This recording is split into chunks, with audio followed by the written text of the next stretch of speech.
एकादशी तिथि भगवान विष्णु को समर्पित है। इस दिन साधक भगवान विष्णु और माँ लक्ष्मी की भक्ति भाव से पूजा करते हैं। साथ ही उनके निमित्त एकादशी का व्रत रखते हैं। इस शुभ अवसर पर विष्णु मंदिरों में लक्ष्मी नारायण जी का विशेष पूजा की जाती है। पुत्रदा एकादशी सावन माह के शुक्ल पक्ष की 10वीं तिथि के अगले दिन पुत्रदा एकादशी मनाई जाती है। वैदिक पंचांग के अनुसार 4 अगस्त को सुबह 11:41 पर सावन माह के शुक्ल पक्ष की एकादशी तिथि शुरू होगी। वहीं 5 अगस्त को दोपहर 1:12 पर सावन माह के शुक्ल पक्ष की एकादशी तिथि का समापन होगा। वैदिक जानकारों की माने तो 5 अगस्त को सावन पुत्रदा एकादशी मनाई जाएगी। इस तिथि पर साधक व्रत रख विधि विधान और भगवान विष्णु की पूजा कर सकते हैं। पुत्रदा एकादशी शुभ योग कौन से हैं? ज्योतिषों की माने तो पुत्रदा एकादशी तिथि पर रवि और भाद्रवास योग का संयोग बन रहा है। रवि योग में लक्ष्मी नारायण जी की पूजा करने से आरोग्य जीवन का वरदान मिलेगा। साथ ही सुख और सौभाग्य में अपार वृद्धि होगी। इसके बाद आएगी अजा एकादशी। भाद्रपद माह के कृष्ण पक्ष की 10वीं तिथि के अगले दिन अजा एकादशी मनाई जाती है और वैदिक पंचांग के अनुसार 18 अगस्त को शाम 5:22 पर भाद्रपद माह के कृष्ण पक्ष की एकादशी तिथि शुरू होगी। वहीं 19 अगस्त को दोपहर 3:32 पर एकादशी तिथि का समापन होगा। इस प्रकार 19 अगस्त को अजा एकादशी मनाई जाएगी। पुत्रदा एकादशी व्रत करने से निसंतान दंपति को पुत्र रत्न की प्राप्ति होती है। साथ ही जीवन में व्याप्त सभी प्रकार के दुख और संकट दूर हो जाते हैं। इस व्रत को करने से साधक पर लक्ष्मी नारायण जी की कृपा बरसती है। साधक श्रद्धा भाव से एकादशी के दिन लक्ष्मी नारायण जी की पूजा करते हैं। व्रत और पूजन 5 अगस्त को किया जाएगा। सावन पुत्रदा एकादशी की पौराणिक कथा क्या है? तो पद्म पुराण और भगवत पुराण में वर्णित है। पुत्रदा एकादशी व्रत की कथा सतयुग में महिष्मती नगरी में एक सुखदेव नामक राजा राज करता था। उसकी पत्नी बहुत धार्मिक थी, लेकिन दोनों को संतान प्राप्त नहीं थी। राजा और रानी अत्यंत चिंतित रहते थे और अंत में संतानहीनता को पाप समझकर स्वयं को दोषी मानने लगे। उन्होंने कई यज्ञ तप दान ये सब किए पर कोई समाधान नहीं हुआ। एक दिन राजा वन में चले गए और तपस्या करने लगे। वहां उन्हें कुछ ऋषि मुनि मिले जिन्होंने बताया कि हे राजन, आपने पूर्व जन्म में ब्राह्मण भोजन की थाली में से बिना अनुमति भोजन कर लिया था। उसी पावश इस जन्म में संतान नहीं है, लेकिन यदि आप सावन शुक्ल एकादशी का व्रत करें और भगवान विष्णु की पूजा करें तो आपको पुण्य संतान की प्राप्ति होगी। राजा ने विधि पूर्वक पुत्रदा एकादशी व्रत किया और समय आने पर उनके घर पर एक तपस्वी पुत्र ने जन्म लिया, जो आगे चलकर एक महान और धर्मनिष्ठ राजा। इस एकादशी का नाम पुत्रदा क्यों पड़ा? पुत्र प्लस दा, संतान देने वाला। जो व्यक्ति इस दिन भगवान विष्णु की पूजा करता है उसे संतान सुख, संतान की रक्षा और उनकी बुद्धि व संस्कारों की प्राप्ति होती है। इस कथा का आध्यात्मिक अर्थ है कि संतान का मतलब सिर्फ शरीर से जन्मा बच्चा नहीं, बल्कि विचार, कर्म और संस्कार भी हमारी संतति है। ये व्रत हमें सिखाता है कि अपने जीवन में जो फल चाहिए उसके लिए संयम, तप और ईश्वर में श्रद्धा जरूरी। पुत्रदा एकादशी न केवल संतान प्राप्ति की तिथि है, बल्कि अपने जीवन में शुभ विचारों और शुभ कर्मों को जन्म देने का पर्व है। प्रातःकाल स्नान करें और व्रत का संकल्प लें। मैं श्री हरि विष्णु के चरणों में पुत्रदा एकादशी व्रत रखता हूँ या रखती हूँ। शुद्ध वस्त्र धारण करें और पूजा स्थान को पवित्र करें। भगवान विष्णु की प्रतिमा या चित्र स्थापित करें।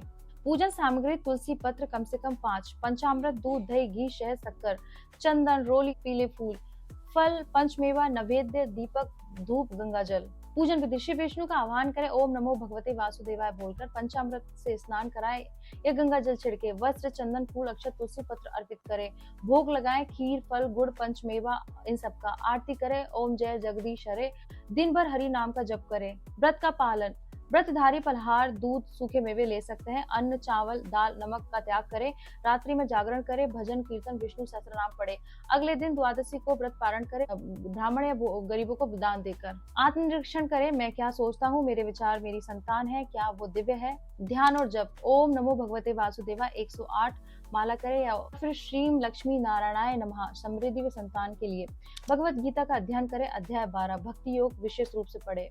इसमें बताया गया है कि कैसे भक्त ईश्वर को प्रिय है। संकल्प करें कि मैं मानसिक विकारों को नहीं पालूंगा, केवल शुभ विचारों को जन्म दूंगा।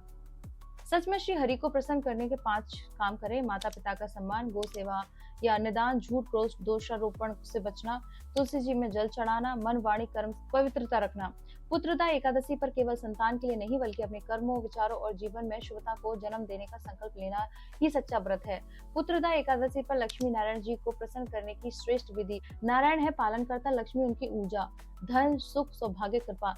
एकादशी पर श्री हरि विष्णु योग निद्रा से जागते हैं और जो भक्त उन्हें लक्ष्मी सहित प्रेम से स्मरण करता है उसे केवल धन नहीं, ध्यान, शांति और दिव्य संतान संतान का फल मिलता है। श्री लक्ष्मी नारायण मंत्र का जाप करें सामान्य कृपा संतान व सौभाग्य के लिए। ओम श्रीम ह्रीम श्रीम कमले कमलालये प्रसीद प्रसीद श्रीम ह्रीम श्रीम ओम नमो भगवते वासुदेवाय।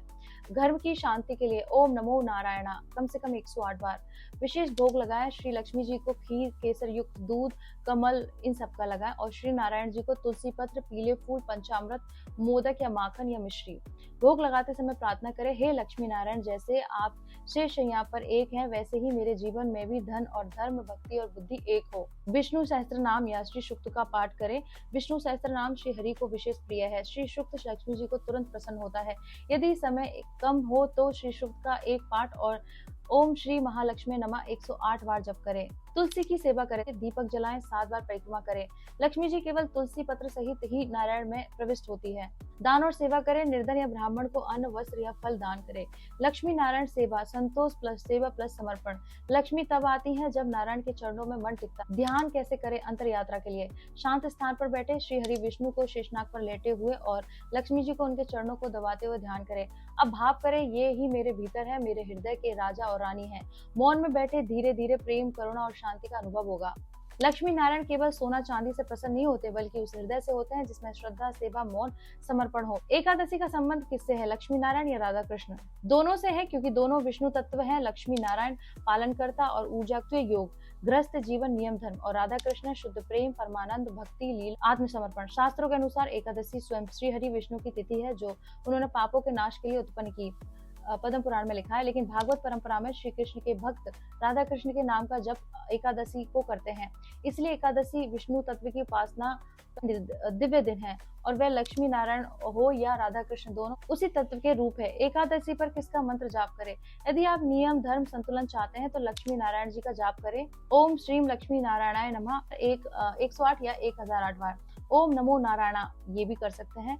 ये मंत्र गृहस्थों, संतान कामना, वैभव, शांति के लिए श्रेष्ठ। यदि आप प्रेम, भक्ति, आत्मविलय चाहते हैं तो राधा कृष्ण का मंत्र जपे। राधा कृष्ण गोविंद राधे या ओम राधे नमः, ओम कृष्णाय नमः।